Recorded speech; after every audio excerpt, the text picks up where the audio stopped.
Great. So, welcome. This is applying for the Fulbright Research or English Teaching Assistant Awards webinar. My name is Marcus Weakley. I'm the director of the Center for Writing and Rhetoric at CGU. Long title, but didn't really know a way to, be more concise given the title of the awards. Want to start off with just a check-in. So if you wouldn't mind answering in the chat today, what is something that you hope to learn? I should be able to be relatively flexible if something comes up that I haven't planned, but just do know that this is definitely designed given the hour time limit and the fact that we're doing it here in late April. This is designed to be a general overview, just to give you a sense of what the different awards are, what the eligibility and the application components, those sorts of things. So there will be opportunities to go into more depth over the summer, but given the general nature, what are some things you're hoping to learn?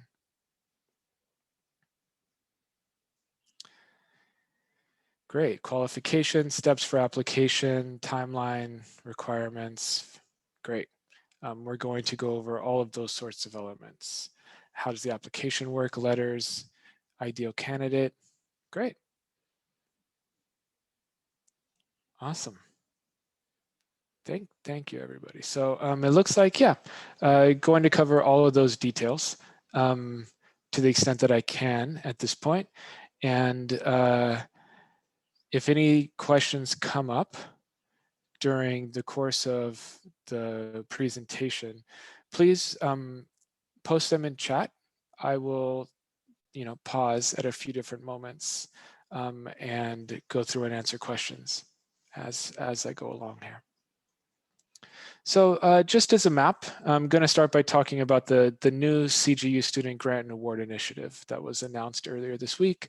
And then after that, we'll talk about the different Fulbright Awards available to CGU students, the eligibility requirements, and some of the key selection factors that Fulbright looks for, and then do a brief overview of the application components. And of course, next steps, what to do after this webinar. So the Student Grant and Award Initiative, we really developed this to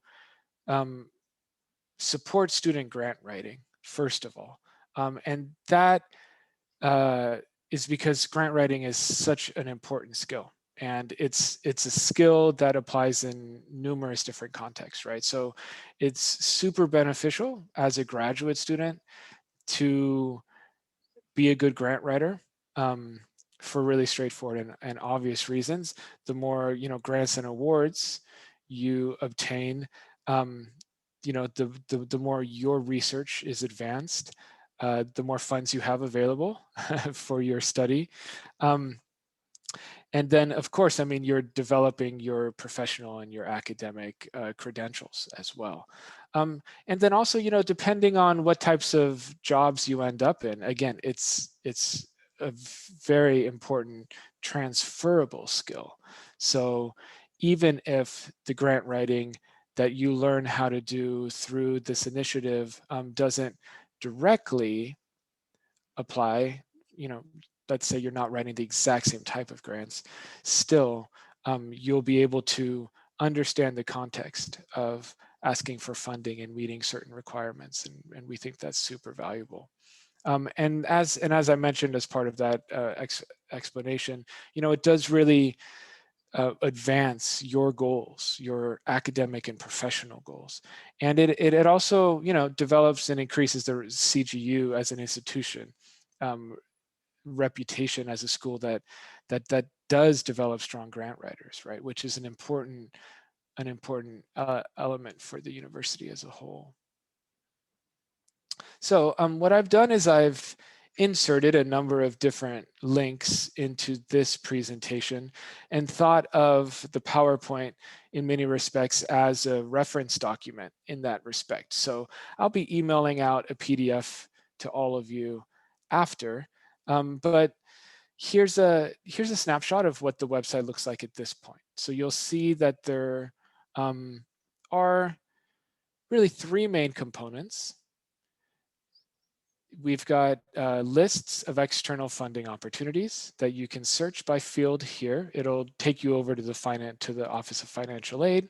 On their website, they have a number of grant opportunities that we will be updating on a regular basis. We'll actually be doing another update in a week or two here.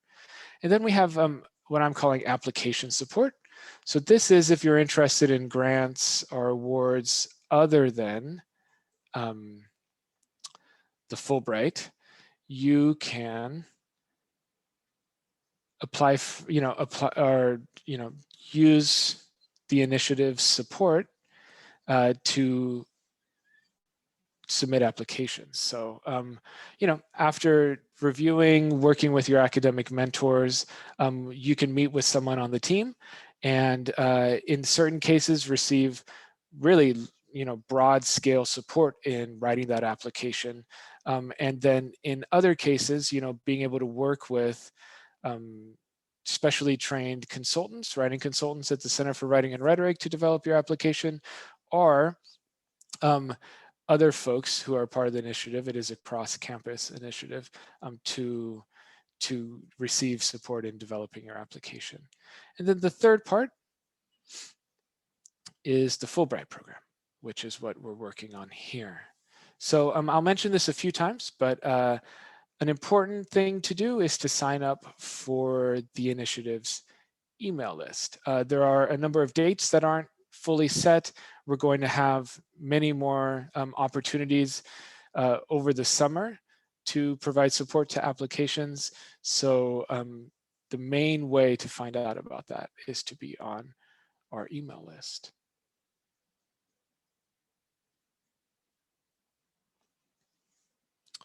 So jumping into the awards now, the eligibility requirements and the selection factors for the Fulbright Awards.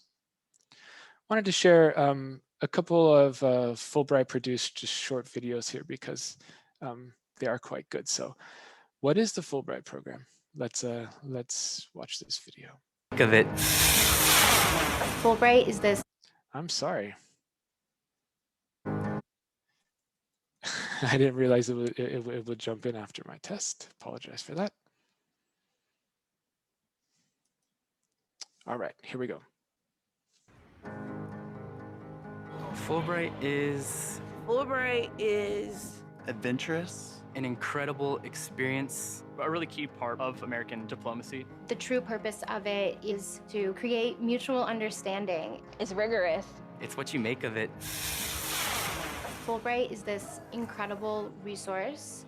you don't know how much you're capable of until you're put in certain situations. It gets you comfortable with the uncomfortable. It really changes your identity. It gives you a new perspective. I see it as like a chance to have a big adventure. You embrace those hardships, you make it your own. Fulbright is an academic cultural exchange program. It's for Americans doing study, research, or teaching English for roughly an academic year. I did my Fulbright in a small Pacific Island country called Kiribati. And I went to London, To Malaysia, Belgium, Senegal, Jordan, Cambodia, India, Singapore. the Galapagos in Ecuador. When I went to Trinidad, my research focused on girls in a juvenile detention center. Trying to fight hunger and malnutrition in Ethiopia. studied high-speed aerodynamics at a small research laboratory outside of Brussels. Focusing on trivalent chromium and type 2 diabetes. Working with researchers to understand the impacts from plastic pollution. taught 5th through 8th grade students conversational English. The whole point of my project is to create empathy and understanding and respect for Kiribati people. It's a life-changing experience. It's not just your grant year. Fulbright is lifetime. Fulbright is for everyone. So that means that Fulbright is also for you.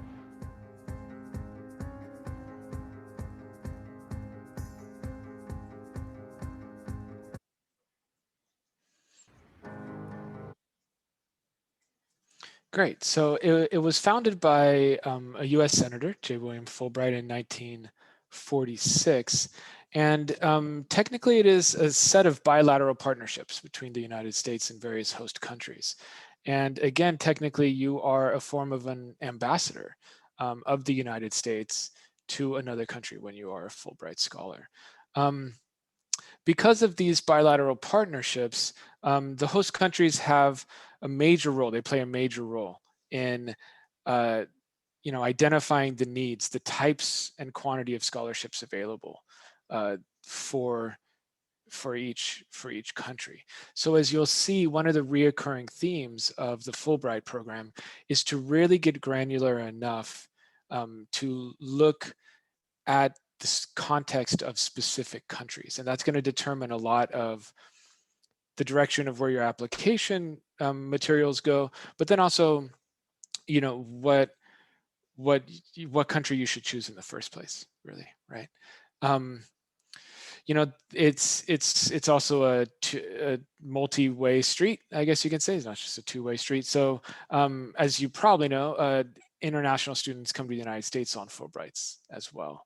And overall, the goal is to create mutual understanding between the United States and other countries, and then as well to develop lifelong partnerships, right? So it's really structured in a way where there's integration into communities, the society of the host institution, so that, as they briefly mentioned on that video, you don't leave and then have no relationship with that country after that. That there's some sort of lasting impact in partnerships after the usually 8 to 10 month program.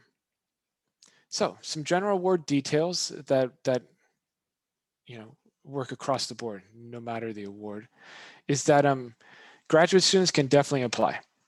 A major group that actually gets the awards, but you cannot have a doctoral degree. If you do have a doctoral degree, then you wouldn't apply for the Fulbright student program. You would apply for what's called the Fulbright Scholar program, which is different, similar but different. Again, if you're not a US citizen, which is the criteria for the US, for the Fulbright US program, you would apply for the Fulbright Foreign Student Program, which would be, again, an 8 to 10 month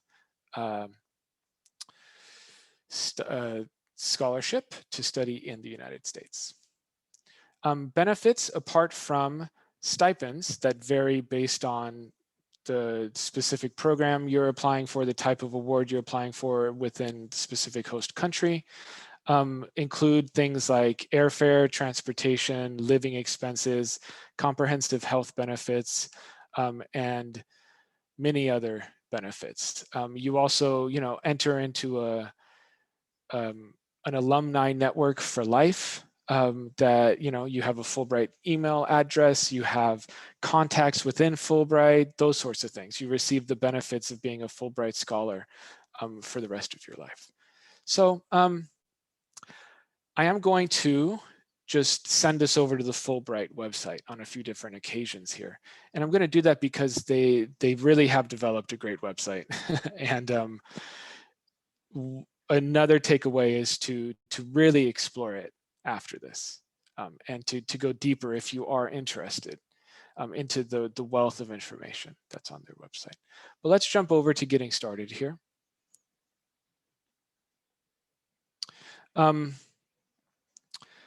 You'll see they have 6 steps here. And I recommend after this, after this general introduction that this webinar is providing, to work through these 6 steps. Confirming eligibility, determining applicant type, selecting the award type, reviewing country opportunities, reviewing application components, and starting your application.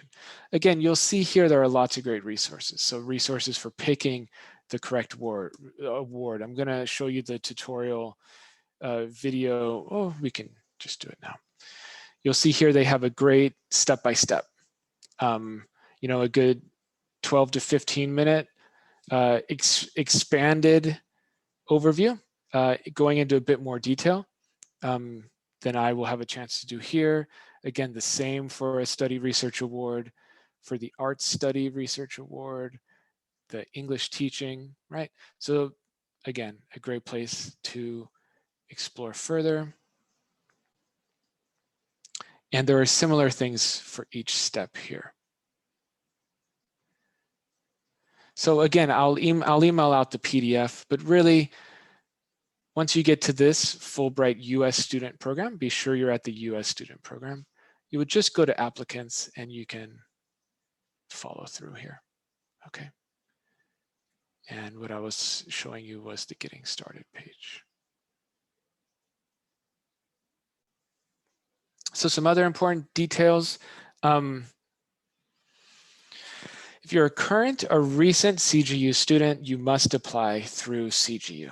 That is part of the selection process. If you are graduating and let's say you're graduating this semester with a master's, with a PhD, you want to be able to apply to this program. But with a master's, even though you would be applying now for an award period that starts, 22-23 academic year, you would still do your application through CGU, okay? And they're going to be due to the campus committee 4 to 6 weeks before the Fulbright deadline. So you'll see on the Fulbright website, the deadline is, second week of October, more or less. We have not set our campus deadline yet, which is why it is essential, as I mentioned earlier, to sign up for the email list on the Student Grant and Award Initiative website. And you'll have an option there to receive information on Fulbright. Be sure to select that. By selecting that, you will receive information about when the campus deadline is as soon as we've set that deadline.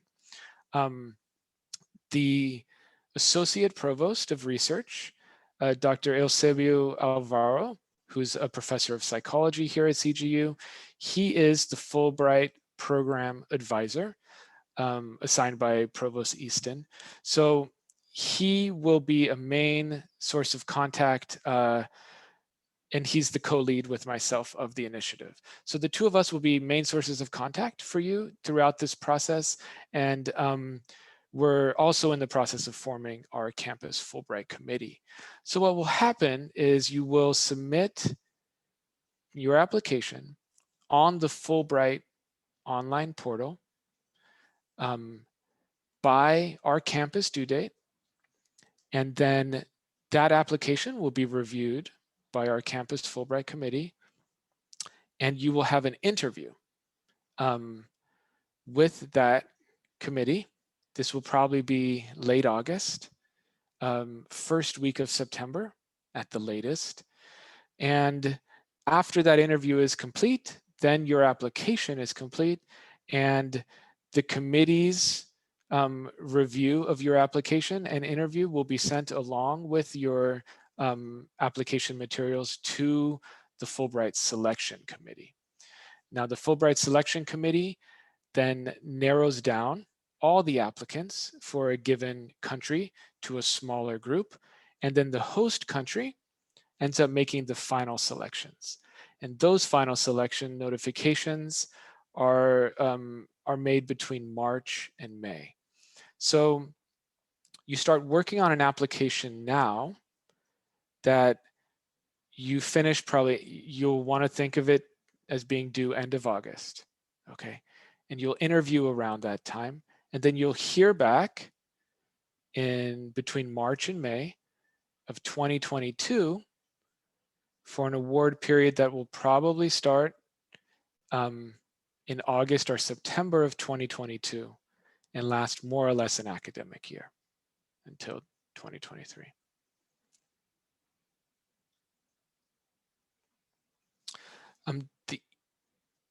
It still might get a little confusing, but I think the easiest way to think about the major award types are, on the one hand, either research or study awards that include the art and other global programs, and then on the other hand, the English Teaching Assistant Awards.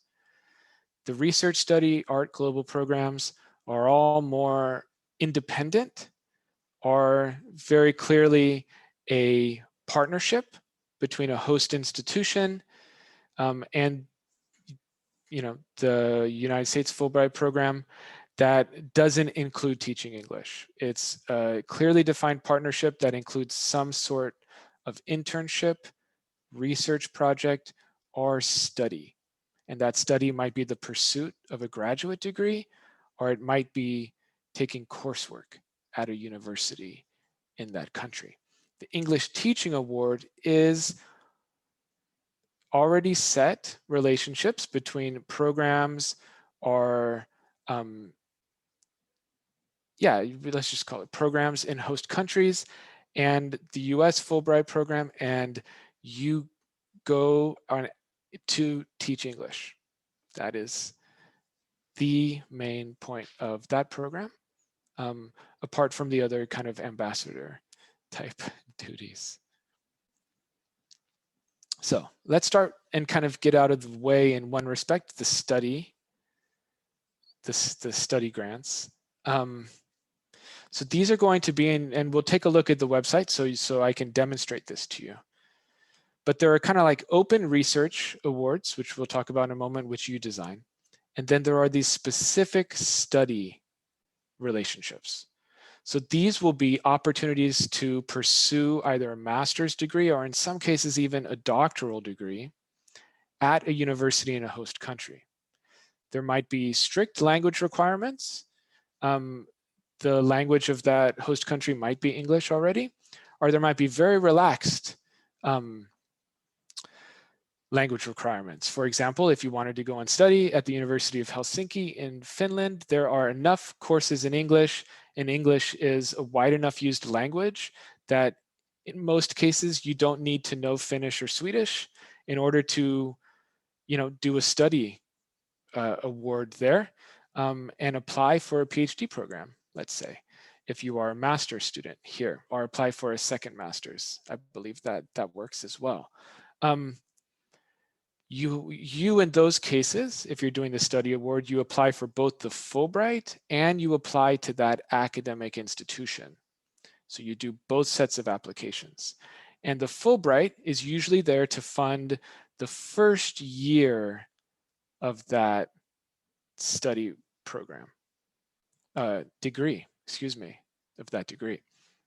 There are also other study relationships where you go to do an internship, a designated internship, or to take coursework at a university.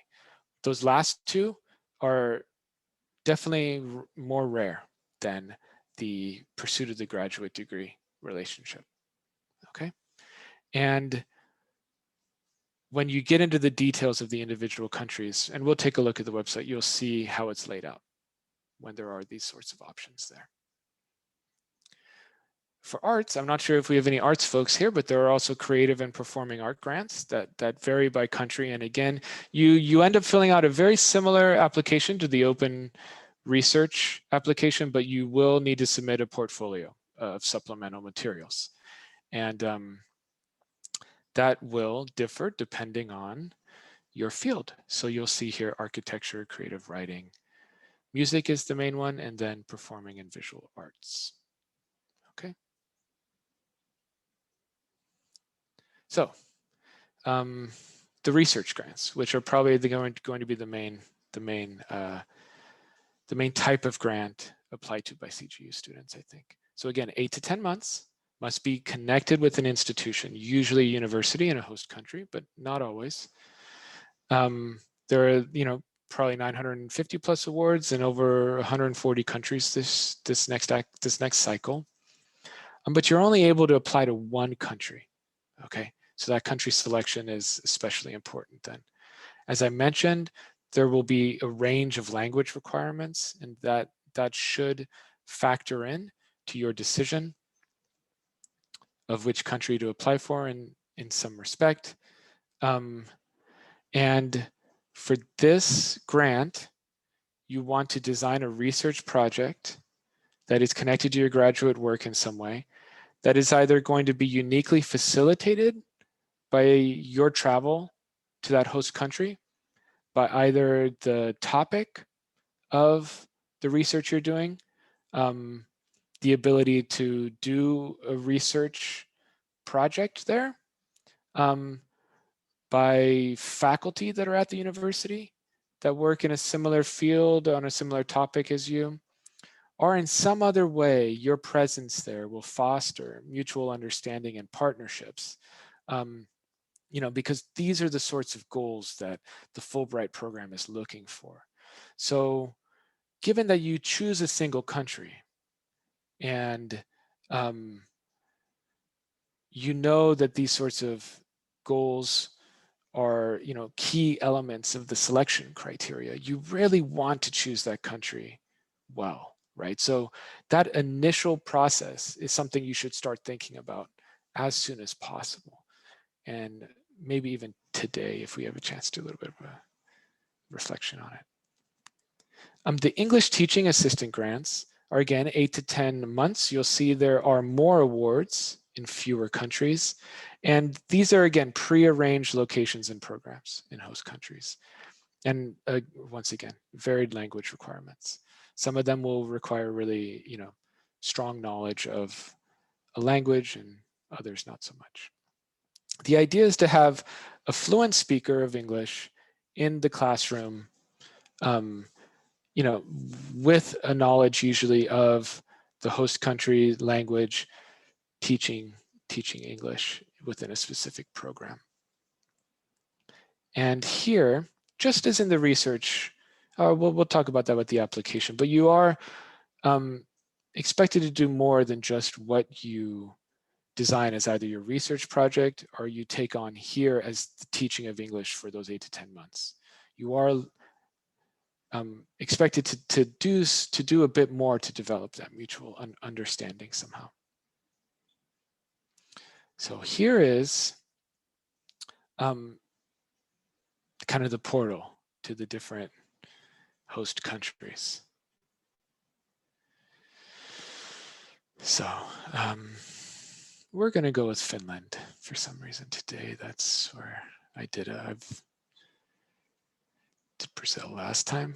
So you'll see here we're in the Finland page. And that open study or research award that I was talking about, there are 6 of them open for Finland for this next cycle. And you'll click on that and you'll see, the details of the award for that specific country. And this is the information that is going to be specific. So this is what you want to pay close attention to. 6 awards available in all fields. Here's a monthly grant, a travel award, residence permit. August start. In exceptional circumstances might be slightly adjusted. Candidates at all degree levels will be considered. Complete a full graduate degree, take courses in a Finnish university as a non-degree seeking student, are to pursue research in Finland, or a combination thereof.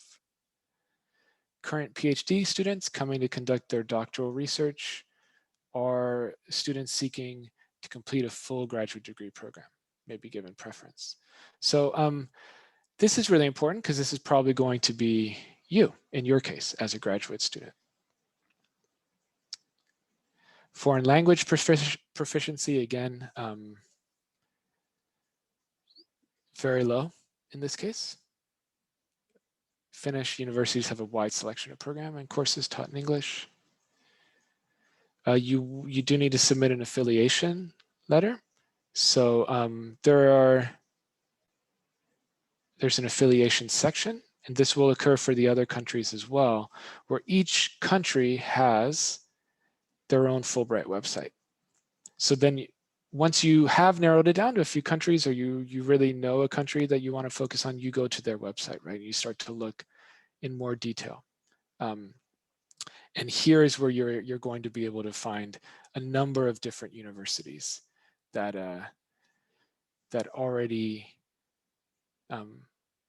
have been doing Fulbrights for a long time. So creating the affiliation is already in many respects done, right? More information. dual citizens are eligible, sometimes they're not, and then some more information here. So this is for the open research. This is when you're designing your own. So in those cases, you go and you look at who's doing what type of work at various universities, and sometimes organizations within a country. And you look for how that would facilitate and advance your own research if you're not going to choose the study option. So you'll see here that these are specific predetermined awards different from the open research. Okay, so we click on this one, this graduate award, and this is offered to pursue an international master's degree program, specifically at the University of Helsinki.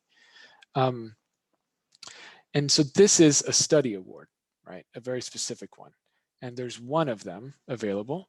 So you go and you look at the master's programs at the University of Helsinki, and then you start to work through if this is something that interests you, okay?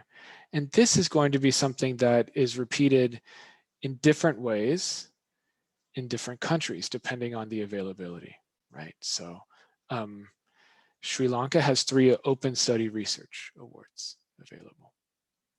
And again, 9 months here. We've got a November start. Candidates enrolled in a doctoral program at an American university are given preference. Novice language requirement. No graduate degree enrollment options available, but independent study, yes. Okay, so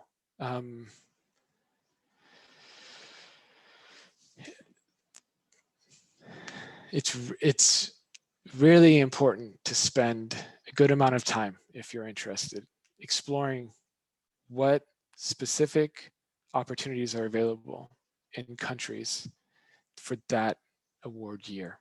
Okay, and they do, some have stayed the same for many years. Certain partnerships between university, just US universities in general, or US students and specific universities, and others change year to year.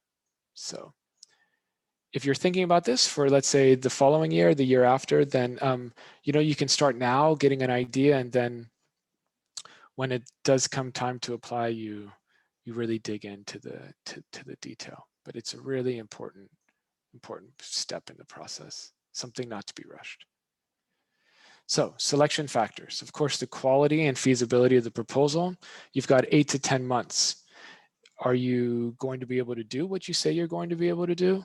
And is the proposal of a high standard, right? Then your academic and professional record, right, is also a key part of the application. Your other personal qualifications, language preparation, given the requirements of your host university.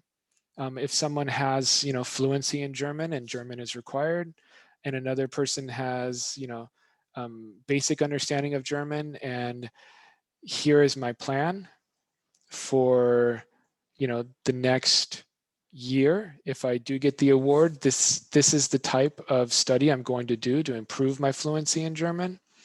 If you can make a strong case of it, those will be relatively parallel applications, but still the fluency will have a bit of a preference there, right, by the host country. And then the extent to which the candidate and project advance the Fulbright program's goals of mutual understanding and achieving diversity. So our most recent winner from CGU was in the School of Community and Global Health. She focused on HIV education, and she found a program that was working with the same demographic in terms of age as she was interested in South Africa, and they were very enthusiastic about her doing her study there. And she had also included ways that she could incorporate her knowledge outside of conducting her research project with that group. She could also then use her expertise in HIV education in other ways, right, in that city in South Africa. So the goals of mutual understanding and achieving diversity of the program were met in a few different ways, right? It makes a very strong application. Individual country requirements, and then other preference factors established by the scholarship board.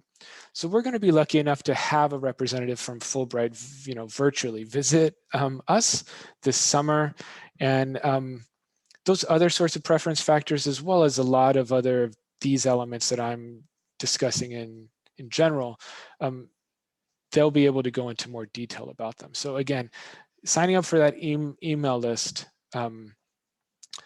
will give you, first, as soon as I get this information of when that webinar is and when the deadline is, you'll be hearing about it, and they'll be able to delve in even more detail than I can here about the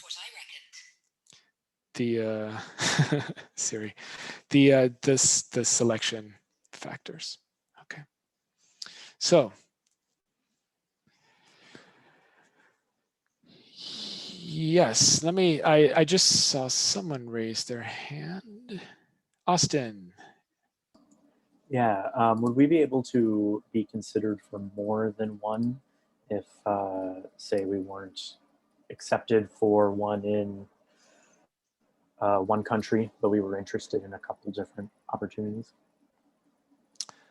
So for the research, I believe so you're only able to apply for one award, usually in one country. I think there's some flexibility sometimes in country requirements, though, I'm not 100% sure. I'll have to double check. From what I remember, you're only allowed to apply to one a year. So what it would be if you do fail to receive it in that first year, it would be, from my understanding, going back and applying the next year. And again, Gotcha. as long as you don't have a doctoral degree, even if you're a year graduated from CGU or something along those lines, we'll still help facilitate your process of applying that second time or even that. And so is there any way to gauge the applicant pools for these different places? For example, maybe there's 100 applicants for the University of Bordeaux in France, but 2 applicants for University in Australia. And yes, so right. there are. I wasn't able to find it before this webinar, but I'll actually post the link on the website on our initiative page. There should be that data from the previous cycle available on the Fulbright website. So there should be a breakdown of how many applicants they received to the different locations. And then of course that makes a major difference, right? Yeah. I know the UK has, many, predetermined kind of relationships as well as open study ones. Same with Australia, but you have to imagine that there are going to be far more applicants to both of those countries, just given the low language requirements, right? So you do want to take that into account. If there are a few different countries that would work for the type of work that you want to do, you do want to choose one that has a higher probability of success, of course. So that's we're in the very early stages, and I wanted to give this as kind of a general introduction to get people interested. Those sorts of details are extremely important, and I'm hoping to get almost all of that up onto the Fulbright page of the initiative by the middle of May. Awesome. And then real quick, I know you can't see the chat because you're sharing your screen. George asked if there's an age requirement. Yes, good question. Not that I know of, but there is a health requirement. So you have to be in good health as determined by a doctor to be able to travel and undertake the work of your research project for those 8 to 10 months. As a first-year graduate student, is it better to apply this year or next year? So it really depends. First-year graduate student, I would say probably next year. If you're either if you're a master's, most programs at CGU are 18 or 24 months. So it's a great thing to do after your master's completes, right? You go and you do the next year. As a doctoral student, I would recommend I would recommend doing it as part of your dissertation work, right? So you finish coursework and you apply so that after your coursework, you go and you're able to either complete your research project or use an amazing library with resources that aren't available elsewhere, or faculty take courses in a country that you're, that sort of thing. But that would probably, I think you could interrupt your coursework to do that and then come back and finish your coursework at CGU. But it seems to me like the flow is more finish your coursework and then do it as part of your doctoral research. Partially disabled veterans, what if the disability does not affect our ability to do research? So veterans are actually, being a veteran gives your application preference in the first place. And if the disability does not affect your ability to do the research, then it will not, it will not affect your application at all in a negative way. Yeah. So the health requirement is really, just based on your ability to be able to do the travel and to be able to live in another country. And depending on the type of work you're doing, if you're doing a research project where you're up every day interacting, very physically active, compared to doing work at a university. So it's just gauging your ability to do that.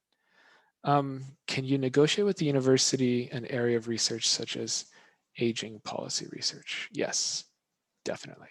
So in terms of the content of the research proposal, that's really going to be your area of expertise. You want it to make, what are you qualified to do? What have you been studying? What are you interested in? And then you're finding a host country where there is there's the potential for a symbiotic relationship in some way, right? There's faculty there, there are opportunities there, there's something there that will create a reciprocal relationship where your research, your professional development, all that sort of stuff will be advanced. You'll also be able to develop relationships and partnerships and create mutual understanding between yourself and that host country through the work that you're doing. Are there any updates you've seen regarding, so they haven't posted anything about there being any sorts of restrictions or guidelines about the next year. My sense is they'll probably post those as things get closer. I think they're leaving it open. Again, applying for this round means that you'll probably start in September of 2022. So my guess is those sorts of guidelines will probably appear even closer to then. Awesome, great questions. So based on the time, I'm definitely skipping this video. Oops. And I'm going to skip the reflection that I was thinking, and we'll get to the application components real briefly. We'll just run through these. So for the research and creative grant application, of course, you're going to have biographical information. Think of it as an extended resume or CV. A part that is program information. We'll go over that in a moment. The statement of grant purpose. That is where you, in 2 single-spaced pages, convey the work you're going to do and why you're qualified to do it to some extent. The most important part of the application. The affiliation letter, which is literally just a letter showing that, yes, we've been in touch. This person is going to do this project that they're saying. And this program has been running for decades and decades, and there have been relationships with many universities. So getting kind of a cold reach out from your faculty mentor. So this is a good place to involve a faculty mentor from yourself and a faculty mentor reaching out to the head of a lab or another faculty member at a university in a host country is to be expected. When those universities sign up for this program, those sorts of things are common practice. So this is not a major stumbling block in any way. Establishing that relationship with the host country is not super challenging. Okay, so that's another important point. The personal statement, doing a webinar on Monday about that. And it's a specific genre. So that is another important part of the application. Foreign language forms, depending on the requirements, recommendations, and transcripts are required. So here's what the program information looks like. What the field of study is, the title, the abstract, very similar to a journal article in those areas. And then here's something which is common for the teaching as well as the research sides, which is the host country engagement. So here it is again. Fulbright aims to promote mutual understanding and individuals who seek to be cultural ambassadors. How are you going to do that? How are you going to share your culture and values in the host community outside of your grant activities, right? So this is often volunteering in some way, right? With an organization that you've identified in the host country. Or if you're doing a course of study at a university, it's, okay, I want to maybe start these sorts of groups, right? About something, so you're doing more than just what you're writing as your research project, because you're taking seriously your role as a cultural ambassador. And then what you plan to do upon return to the United States. So I'm going to finish my doctoral degree on the exact same topic using the work I did in that country, or something along those lines. I put the link here to the guidelines for the statement of grant purpose. Again, there are a lot of good resources. So there are full hour-long webinars on just this aspect of the application. We'll also be doing a webinar on it over the summer, most likely. And my guess is when Fulbright does come to visit, this will be a major part of what they present on as well. But you'll see here, there's more information about all of these. And here is the list of points that they want you to address, right? So there are clear guidelines of what they want you to talk about. Timeline, methodologies, what's innovative, what's the purpose, why Fulbright, what are your qualifications, okay? And then ensuring that it's feasible, that it's doable in those 8 to 10 months. So this is another web page to look at in much more detail on your own. And we'll have more events about it the coming weeks here. Let me see what's up with the chat.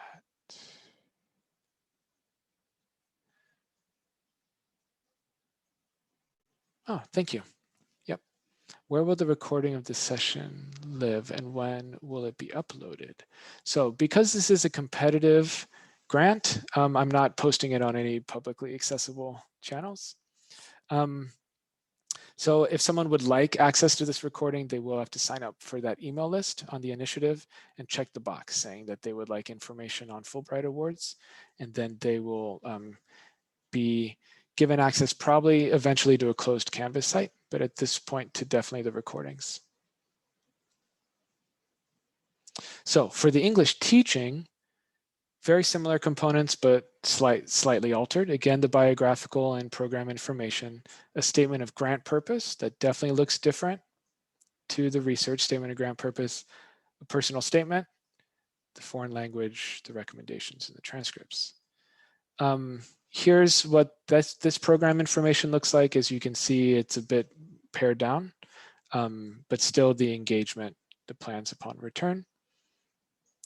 And here is the shorter list of what the statement of purpose should entail for the English Teaching Award. So what qualifications do you have? it's a bit more pedagogical. What are your plans for engaging with students? What attributes do you possess? I highly recommend getting in touch with the Preparing Future Faculty program if you are planning on applying for the ETA awards, because a few of these, what specific ideas do you have for engaging students?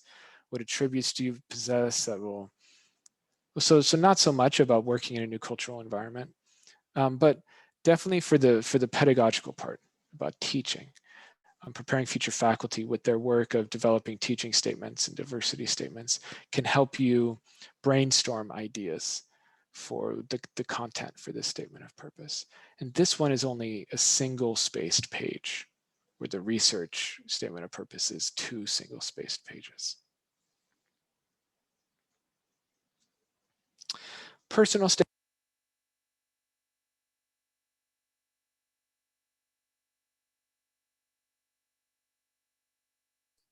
Can't hear you, Marcus.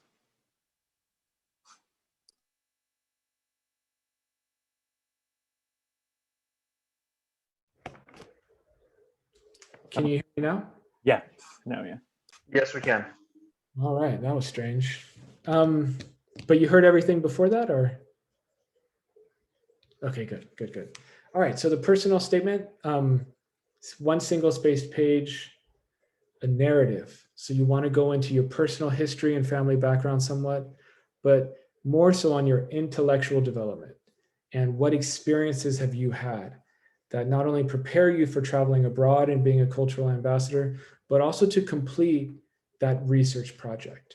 So it's an opportunity to both talk about, to interweave really your life experiences and your personal history with your professional and academic ones in a way where you're demonstrating your credibility and ability to do the research project that you're saying you're going to do, or to be, a strong English teacher if you're doing the ETA awards. I am more than capable of going to a foreign country I've never really been in before for 8 to 10 months and live there and do this day in and day out, right? So this is really your opportunity to tell your story a bit, but also to give the story of why you're qualified to do what you're proposing to do.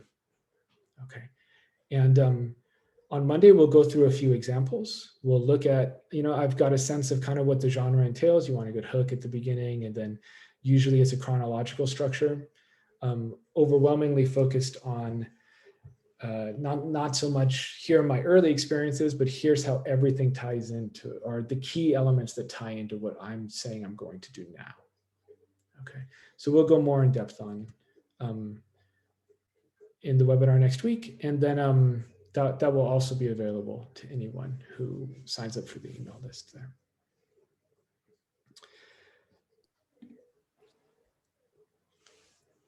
Check out the countries, good next step. Talk with, a faculty advisor or mentor once you start to have a good idea. Really look through the Fulbright pages. There are a lot of good resources. Consultants at the Center for Writing and Rhetoric are undergoing a special training at the end of May. So in June, July, and August, making an appointment at the CWR with any consultant, they've gone through a training of how to support the Fulbright Awards at that point. So you can have your drafts reviewed there. Continue to attend or watch our events and give yourself time to improve and also to practice for the interview as well. Here is the link to the tutorials. I showed that a bit earlier, but step by step, even in more depth about the different awards, the components of the applications, and they have a Vimeo page as well that has full hour-long webinars, all linked off of the Fulbright website. So you can watch those. Sign up for the email list. And you can attend these upcoming events. So I included this list here. So, Fulbright US Student Program overview that Fulbright's giving on May 3rd. They have a lot of ambassador alumni panels, which I think are really helpful. So you'll hear from past winners, not only about their experiences, but tips for their applications. And you have ETA here, independent research, right? I think all of these are really helpful to attend as well. So I gave the link to this page too, for you to, continue to learn more about what a successful application looks like. All right, so let me check.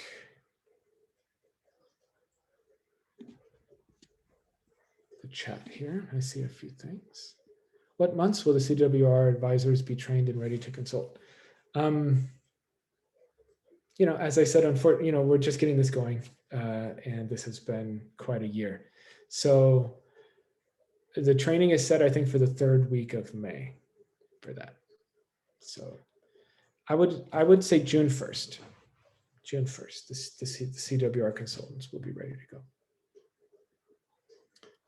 Will we get an email for update on Fulbright lectures? Yes. So if you sign up for that email list, I'm just going to send new links to recordings, new events that are coming. I'm just going to send that out on a regular basis to that email list. Where to sign up for the email list? The short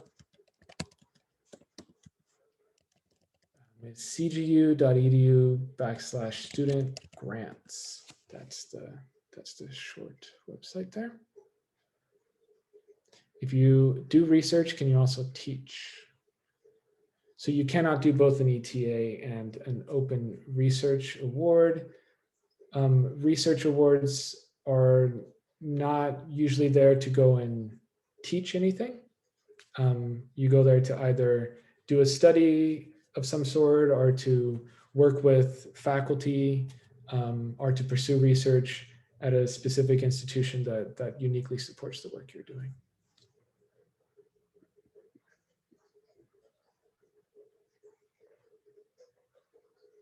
Awesome. Any last minute questions here for me? Thank you very much. It became a bit more of a rush than I was expecting, but I appreciate you sticking with me through the application components there at the end. Feel free to reach out to me personally if you have any questions about this coming up, but really summer is the core time to work on this. This is really when most of the work gets done. And that's logistically kind of how we're planning things. So going to provide as much support as possible over the summer if you are interested in pursuing these applications. Super helpful. Thank you. Yeah, of course. Thank you for being here, and thank you everyone. Thank you for attending. Have a great rest of your day. Bye, everybody.